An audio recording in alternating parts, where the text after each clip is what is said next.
Today's occurrence happened in Arizona. When the Garcia family was trying to figure out how to celebrate Maria's 27th birthday, they honestly weren't even sure what they would end up doing.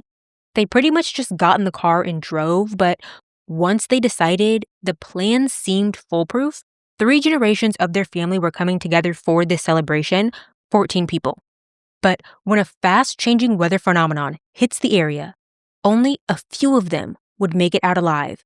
And they weren't the only ones caught in the devastating event. I'm Tatiana, and this is the story of the Garcia family tragedy.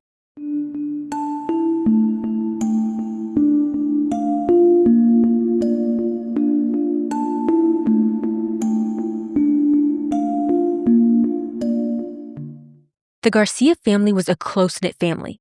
They spent a lot of quality time together, both at home and in restaurants.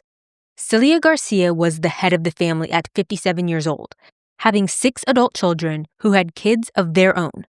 3 of her adult kids worked as cooks in restaurants, and her family was well known in the town of Cave Creek, Arizona.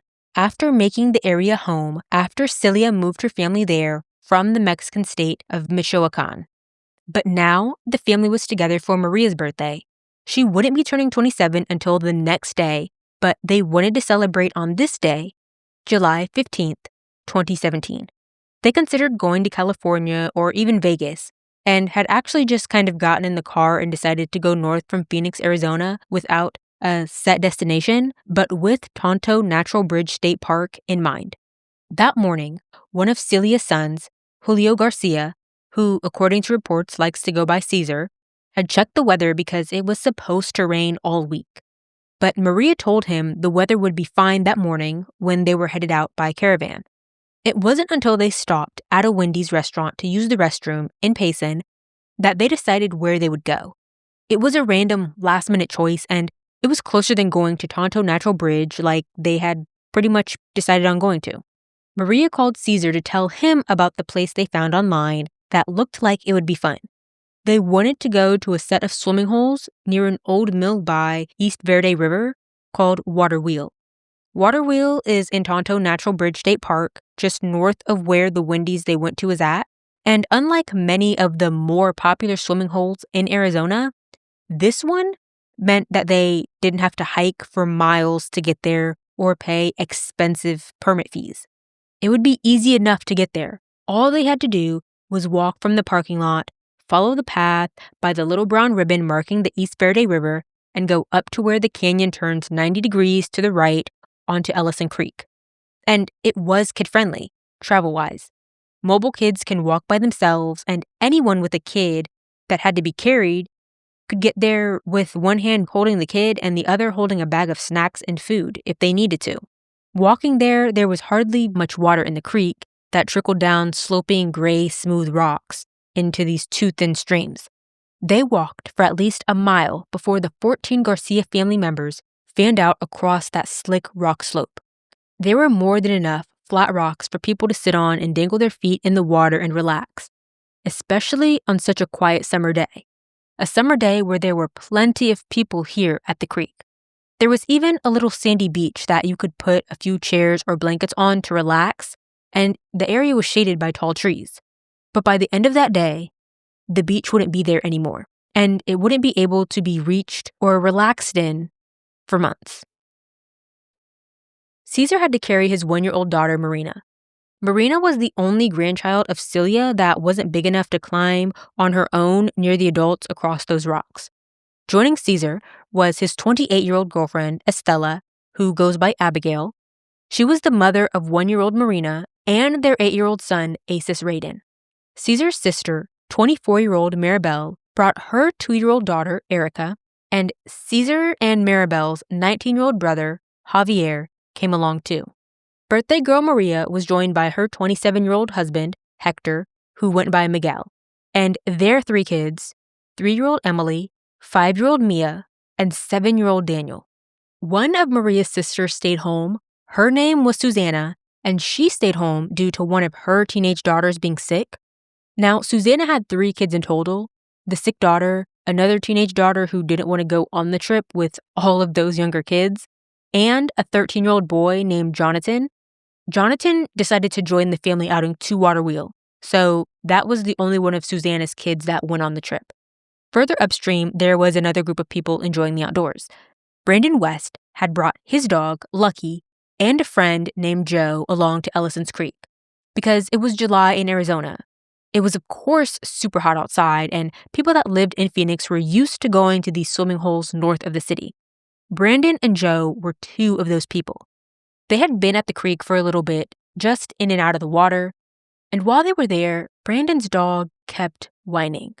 He wouldn't stop, and like many of us with dogs that are a bit more vocal, he just brushed it off. Brandon told his dog to be quiet and that everything was fine. At this point, Brandon, Joe, and Lucky, the dog, were above the surface of the water on a rock ledge when suddenly the water was up to their knees. And then the water just knocked Joe's legs out from under him and he flew downstream. And these weren't little guys, right? Joe was over 300 pounds. Brandon is 6'3" and 260 pounds. Like, not easy guys to knock down by any means. But that's what happened. Luckily, Joe was able to get himself to the side of the creek while he was being shot downstream, and he managed to get out of the water. At the same time, Brandon had yelled at Lucky the command for Lucky to jump onto his back just before they got knocked in.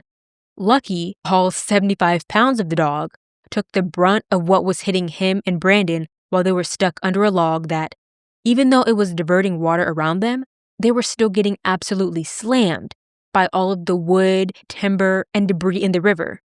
Because to be perfectly clear, they were in a flash flood.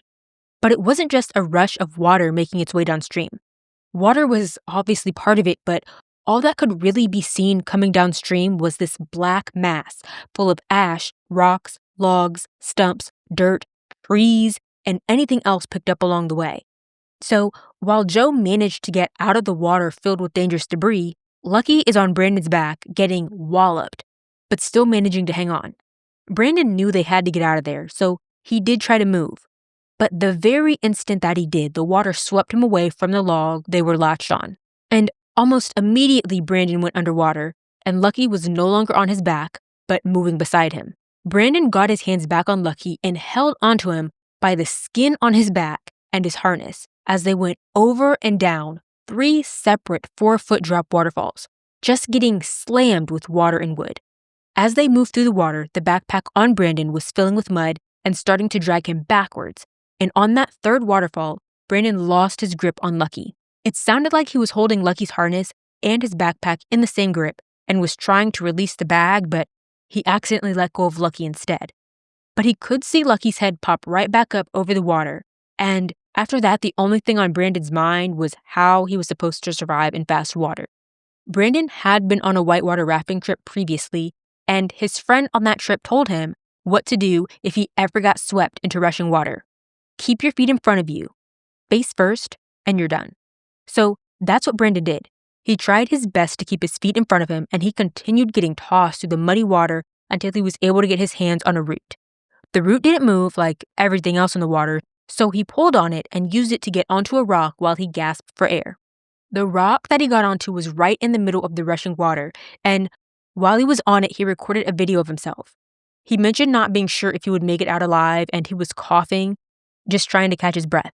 And he was just completely covered in mud from head to toe. He said he honestly wasn't even sure how he got there, and he wasn't even sure how he and Lucky managed to get out from under the water. If he even had time to be worried about what could have happened to Lucky, he didn't have to worry very long, because pretty soon after that, Lucky walked right up to Joe, who was on some rocks off to the side, out of the reach of water, and Joe yelled to Brandon that a helicopter was coming to get him. He had already called for help. Now, Brandon somehow made it out of the situation alive. Him, Joe, and Lucky. But sadly, that just wasn't the case for many at the creek during this time. The water was moving so fast that even though there was already a county search and rescue team on site at Water Wheel for a woman who was suffering from some type of super severe allergic reaction, they only had just grabbed her and literally just left the immediate area to put her in the ambulance just a couple of 100 yards away in the parking lot when they heard screaming. At the same time, the Garcia family was still walking in the creek and along the rocks on their birthday outing. They had no way of knowing what happened upstream and what was coming their way. Caesar was still holding 1-year-old Marina in his arms when he saw it. Something made him look up, and that is when he saw this fast-moving 2-foot-high black wave heading straight for him and his family. Right behind that wave was a taller 5-foot wave, but immediately the entire Garcia family was hit with both waves. And it happened so fast that they actually didn't even get a chance to see how high the water rose because they were in and under it faster than any of them could register anything. Caesar tried to react quickly. When he saw that first wave hit his nephew and make him fall, he reached down and grabbed his nephew by his shirt to try and pull him up. But that's when he was hit with the second wave. And it hit Caesar from behind so hard that he lost his grip on his nephew, as his entire family was just completely washed away. All Caesar knew was that he was still holding on to his daughter, even though he couldn't see anyone else. He was thrown downstream with a wave of branches and timber, and he tried to grab onto anything he could with one hand while holding onto Marina for dear life in the other. Marina was hardly crying during the ordeal, fairly quiet given what was happening, but Caesar did manage to grab onto a tree, and then he slipped, and he almost lost Marina too. But somehow, one of the times he went under, he managed to grab onto a branch without losing Marina just before they would have been swept over a waterfall right where the stream pinched into a tight V. Caesar didn't know what happened to Abigail and their son, at least not until people on shore who weren't caught in the torrent or who managed to make it out of it, if they were, yelled to him. They told him that there was a woman and a boy upstream on the rocks. At that same time, Abigail was being told about a man with a baby still in the water. When the water hit Abigail, for her it was like a water slide or a waterfall that she was in the middle of. She managed to grab onto a tree and hang on, but the entire time she was worried that the branches she clung onto wouldn't hold because of how strong the current was. But she could see something that gave her relief while she hung on. She could see her son, Acis, had managed to swim to the side and was holding onto a rock before a man reached down and pulled him out of the water. After that is when she heard about a man and a baby still in the water. Eventually, a helicopter was able to come in and get Abigail from where she was stranded. Caesar and Marina spent hours in the water with Caesar holding on to the tree he managed to grab. Eventually, when it was safe for them to do so, rescuers were able to go in and help them get out of the water. Marina had black sludge all over herself. It covered her eyes and her eyelids. When they were both out of the water, Marina was handed to a stranger that she happily snuggled into while an ambulance was prepared for her and her father. When Caesar and his daughter made it to the hospital, the ambulance driver said that when Marina's eyes were wiped clear, her entire demeanor changed, and that Marina's eyes were the most beautiful thing he had ever seen. In the meantime, Caesar called family members in the area, including the relatives of his brother-in-law, and they all started searching for the rest of the Garcia family. It would be about 2 hours after the flood before the remains of some family members of the Garcia family were found. A little before 5 p.m., Maria, whose birthday they were celebrating, was found under debris. Then, her 19-year-old brother, Javier. After that, one of Maria's children were found under a bridge a bit away. Now, the sister that stayed home because of her sick daughter, Susanna, came out as well to help find her family members when search and rescue teams were being sent home for the night. The family members that were called searched overnight. And during that time, Susanna found Maribel's daughter, Erica's remains. By the end of the next day, searchers found 3 more bodies: Maribel's, another one of the children, and Susanna's son, Jonathan. Celia and the last of the children were found the next afternoon. Cadaver dogs had to be brought in to help search for victims and remains. It wasn't until the next day that Sylvia Perez heard the news. Sylvia and her family almost made the same choice as the Garcia family.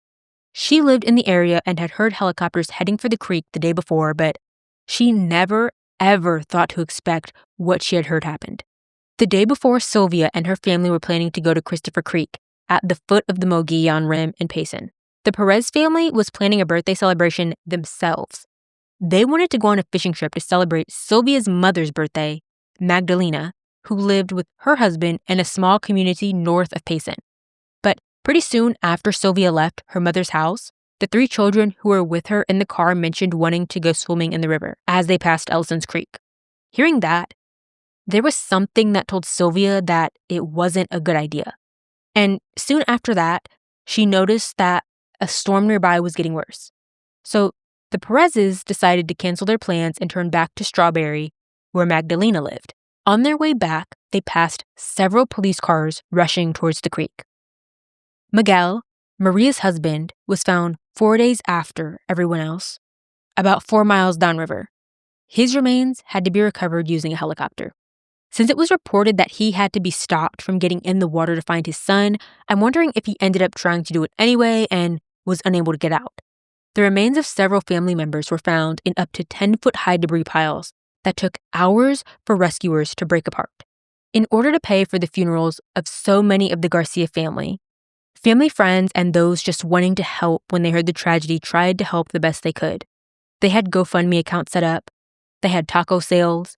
In the restaurants where members of the Garcia family worked, they held memorial services. They also had a balloon release in the athletic field of one of the children's schools in North Phoenix. The funeral took place 9 days after the flood on July 24th in a parish that the Garcias weren't even a part of, because there just wasn't anywhere else that could hold a funeral or wake as large as the one they had. Thousands of people showed up. It was held in North Scottsdale in St. Patrick's Catholic Church, and there were 10 polished white caskets with white crucifixes arranged in a U-shape around the altar. 9 of those 10 caskets were open. The only one that wasn't open was Miguel's, due to him being in the water for too long. The deceased parents and their children were arranged next to each other, and Erica, Maria's daughter, had a Disney princess blanket on her casket. Those who attended reported feeling the grief and being sort of stunned into speechlessness. No one knew what to say to the surviving family members because what can you say when an entire generation of a family is gone? When there's loss spanning through 3 generations of a family? Caesar would reflect on the randomness of the tragedy in an interview, saying that if they went anywhere else, if they picked literally any other place to go, the rest of his family might still be alive. It was obviously hard for him, especially because, as he said, you never expect something like that to happen to you until it does. His huge family gatherings wouldn't be possible anymore. So much of his family was gone. But if there was any solace, it was that the mother of his children survived, along with his 2 children. They would stay together, but not completely scratch-free. Marina, after turning 2, behaved normally, at least while she was awake.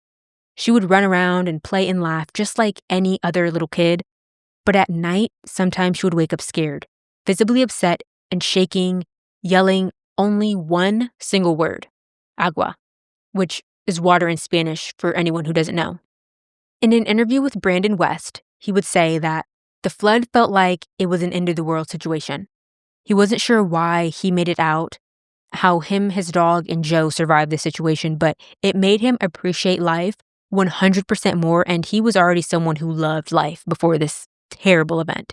Now, for as devastating as this event is, it wasn't a surprise, at least to people who weren't in the area, because a flash flood warning was issued hours in advance. Unfortunately, no one present at Waterwheel got those alerts. Due to the landscape and climate of the southwest part of America, especially in this area, you get a lot of quick weather switch-ups. There's the hot weather, the hot, dry air of the region paired with the tropical air from the Gulf of Mexico and the dryness of California's deserts, paired with mountain range weather. All of these things combined form dense gray, huge thunderclouds along the mountain ranges in the area. But instead of being normal storm clouds, they get monsoon clouds. Monsoon clouds strike at random. They can create extremely heavy downpours in one spot, even if it's bone dry half a mile away. Earlier that day, July 15th, 2017, a line of thunderstorms were moving southwest across the rim, pouring 1.5 inches of rain onto the area. The rim is the Mogollon Rim in Arizona. It's 200 miles of cliffs where a high-altitude pine forest just drops thousands of feet into a forest below it. So when it rains on top of the cliffs, that water rushes downhill into the forest below. There are a few roads in that area, and they're cut through with dry gulches called ephemeral streams, which were ironically named creeks because when it rains or snow melts, they move fast and go deep, especially Ellison's Creek, because several other creeks feed into it. So from where the creeks meet, they move downhill about 8 miles before meeting with the East Verde River at Waterwheel. But that's what causes flash flooding in that area. Not uncommon, but also not exactly a regularly scheduled occurrence. What made this flash flood possibly more devastating was what happened a month before. On June 10th, a bit over a month before this tragedy, there was a highline fire that burned below the rim. The fire took a long time to be put out because of where it was. There were no roads to that area and only a few hiking trails, but the trailheads for those trails were quite a bit away. The highline fire burned for 2 weeks and went on to destroy about 7,200 acres of land. It was hard for the firefighters to fight that fire because they had to deal with dense manzanita and scrub oak across rocky terrain due to a fire in that area from 1990 that changed the vegetation in that area. Plus, they're fighting a fire on a cliffside, which means that they have to dodge flaming debris and trees flying downhill. So, when nearly 2 inches of water landed on what was left after that highline fire on the rim, it took everything that was left there. The burned ashes, rocks, logs, entire trees, the soil. The National Weather Service issued a flash flood warning at 1:43 p.m. that day. That warning went out to social media, local media, and news coverage, and the National Oceanic and Atmospheric Administration, or NOAA, weather radio broadcast. There were even smartphone emergency alerts. But at Waterwheel, no one knew a thing. Cell service there is spotty at best, if you manage to even get it. The average person isn't walking around with a NOAA radio. And I say this as the person who has them myself and tells everyone I know to get them, because I can't tell you how many times I don't get a weather warning on my phone, even though I have 500 different weather apps because I'm paranoid. But that radio always lets me know. But the people at Waterwheel not only likely received no phone alert, it didn't rain there. It may be sprinkled for a little bit, but that's it. The flash flood warning was issued at least 2 hours prior due to a monsoon dump about 18 miles or so upstream. Anyone who noticed the clouds would have seen them hours prior, a ways away, and not given much thought about it, honestly. Because that's the thing about flash floods. They hit when people don't expect it, and not always in the area that you expect it to. And honestly, I don't even think people realize just how they work or how fast they hit. I remember when flash floods hit Houston, because that's a below sea level city that I call an armpit because it's literally a bowl as far as collecting water is concerned. But online, I saw people in cars trapped in rushing water on the road. And people in the comments would be like, why did they just drive through there? What did they think that would happen? But that's the thing. Not every time, don't get me wrong. Some people don't make the best choices, but a lot of the time, the water hits them out of nowhere completely unexpectedly. A river through a street that blindsides you and lifts, floods, or flips your car before you can even react. For the people in this story, and anyone downstream from a downpour that they had no idea about, the water pushes way higher than the riverbank. And most of the time, floods are not just water. It's a wall of every piece of debris and loose item it comes into contact with. Imagine getting hit with a wall of timber and tree trunks at over 14,000 gallons per second. Trying to keep your feet when the debris hits would be an impossible task. There's not even enough space in the debris field that they got hit with here in this story for them to be able to swim. In videos taken by hikers that were upstream, all you see is a wall of wood. Like, if it was spotted in the distance by someone unfamiliar with how flash floods works, I don't think they would have realized what they were looking at, or even that it was coming at them until it was too late. Honestly, even experienced people too. The people in the video are in this hiking group, and they're standing in a wide forest clearing that already has thick brush and vegetation, trees, and the wood-filled flash flood water is coming at them. It looks like a continuation of the ground. You can't even see any water at all in this field of wood until the timber starts piling up on the sides of the clearing and water leaks onto the ground by the hikers towards their feet since they realized almost too late that they needed to move out of the way from the water coming at them. Some of the logs in this debris field are 40 feet long, and the wall of timber flows for several minutes before the debris starts to clear, and then it's just a fast-moving river. And I mean, the clearing now looks like a full-blown river, and it was just grass prior to this. You can check out the video on the podcast Instagram or Facebook. It's linked in the show notes. But knowing that that is the makeup of this particular flash flood, it's absolutely no surprise to me that so many people got caught up in it and couldn't get free, and that the autopsy reports indicated that people's lungs were filled with sludge and debris, and they had a lot of body trauma, especially head trauma. That's how many flash floods are, but the debris field of this one, I've never seen anything like it.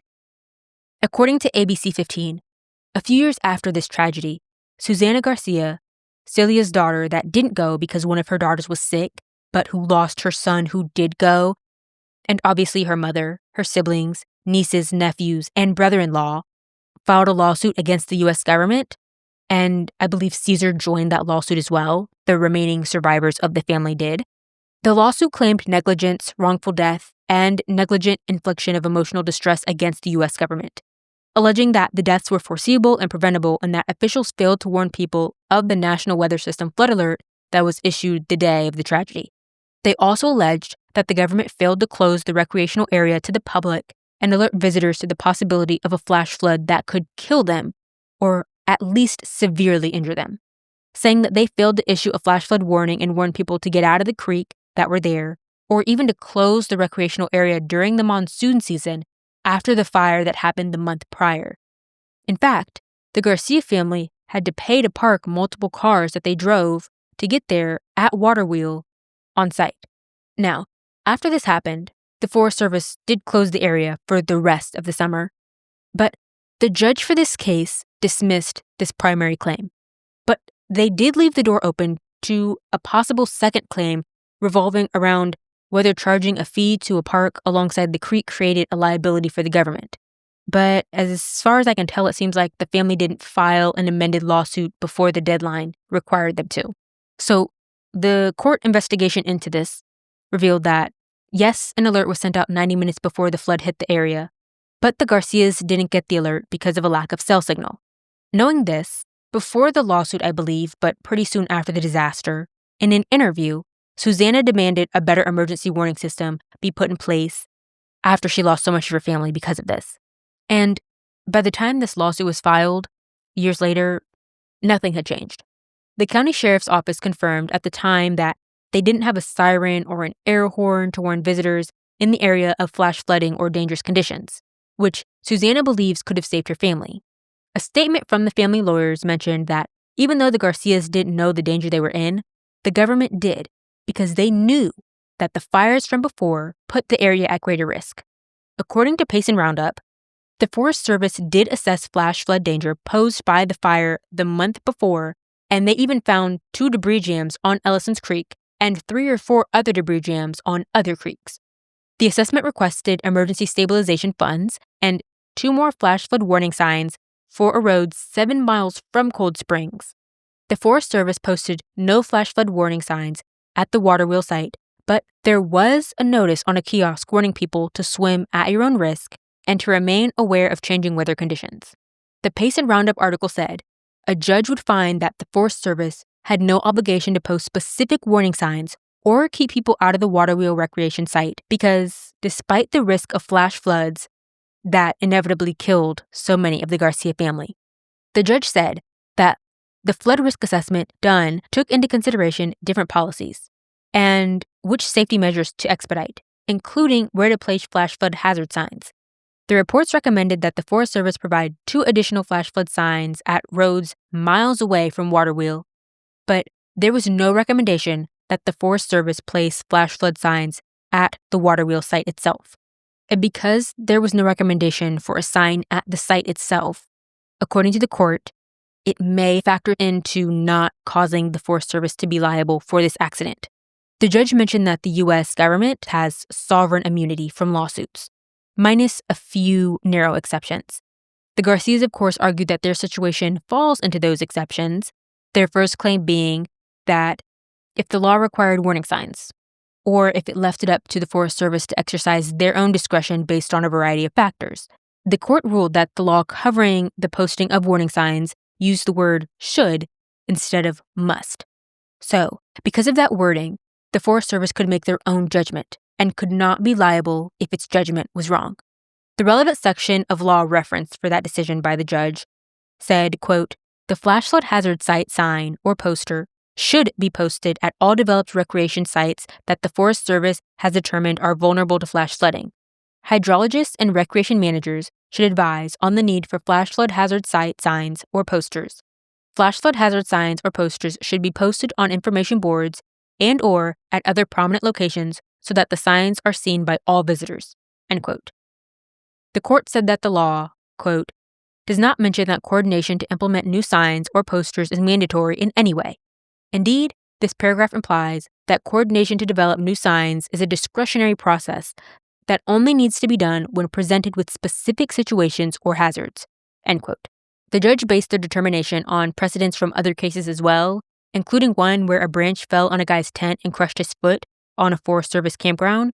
He lost a lawsuit because the Forest Service hired an expert to identify potentially dangerous trees in the campground, and that expert didn't identify the tree that the branch broke off of as a potential problem.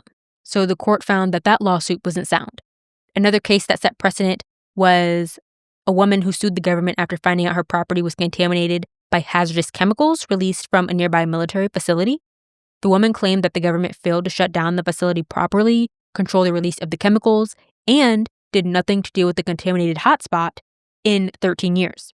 The court in that case said that the government's actions were discretionary, so they were immune to a lawsuit. Now, as for the second Garcia family claim, they argued that charging people a $9 parking fee per car at the water wheel site made the Forest Service legally responsible for the site's safety, especially when there are foreseeable dangers like flash floods after a major fire that they knew about. Referencing the Recreational Use Statute of Arizona, which says that government entities won't have immunity if the user provided payment of an admission fee or any other consideration to travel across or to enter the premises. The judge said that as far as that goes, it's unclear if the parking fee at Waterwheel counts under the terms of the law, because to pay, it sounds like they had to place the money in a drop box, and it's unclear if parking fees in general count as an admission fee. For this second determination, the judge cited two other cases. One of those cases was where a concessionaire rented snow tubes at this government-owned site. A snow tuber was injured and sued, and the court concluded in that case that the rental fee did not qualify as an entry fee and dismissed the case. In another case, a man was at a recreational site in Hawaii and paid a fee to a concessionaire.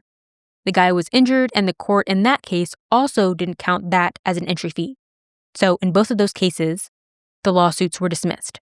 But like I mentioned a little bit earlier, the judge did kind of leave some wiggle room for them to amend their case. With the second claim, the judge said that it was unclear if paying for parking opens the door for a lawsuit because it was too soon to conclude that the $9 fee is nominal. The amended lawsuit would have to focus on if the water wheel parking fee should count as an entry fee. The Recreational Use Statute of Arizona says that the nominal fee charged to cover the cost of providing services doesn't establish an admission fee. But the judge did say that the Garcias failed to prove that the government's choice to keep the creek open or not posting signs rose to the level of gross negligence and willful or malicious conduct that would be required by law. As far as I know, the lawsuit fell through and they waited too long to amend the lawsuit and refile. Now, this tragedy served as a pretty scary warning to the Perez family, who decided not to go to the creek after Sylvia had a bad feeling and saw storm clouds. There were also other large Mexican families in the area that came out saying that they learned a lesson from this story too. It made them aware of the weather, not just in the immediate area of what they plan to go do, but also the weather anywhere nearby, especially if it's anywhere upstream. They also made sure to educate themselves on what leads to flash flooding.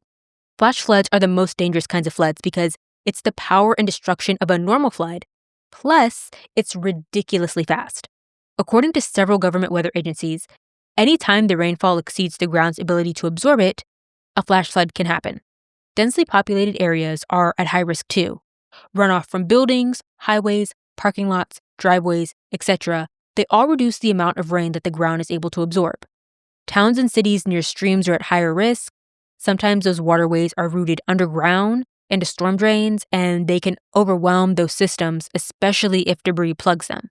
Areas near rivers, streams, or just most bodies of water are honestly at high risk, even more so if you're downstream from them, even many miles downstream. Mountains and steep hills also produce very fast runoff, which causes flash flooding, especially if there are any kinds of bodies of water nearby.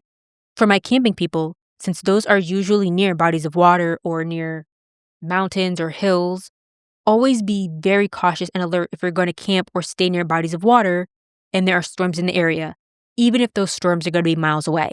Recent burn areas in mountains and in urban areas from pavement and roofs are very high risk as well. Burn areas because they have little to no vegetation left, so there's nothing to help absorb the water anymore. It makes that area more vulnerable to flash floods and mudslides full of debris from the burned areas. The risk stays there until up to 5 years after fires or until vegetation is restored. And of course, ice jams and snowmelts, especially if they're paired with any of the previous risks I just listed. Obviously, more than a few of these were involved in this tragedy, but any one of them alone can cost people their lives as well.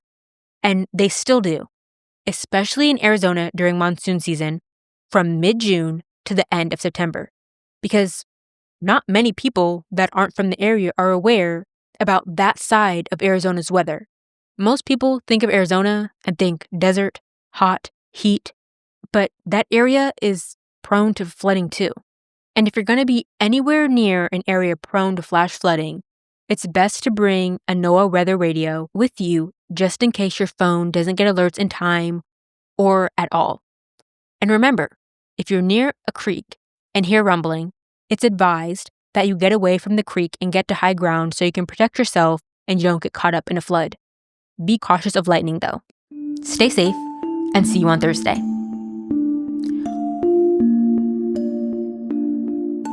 All sources can be found at occurrencepod.com, which is linked in the show notes, along with any other relevant information.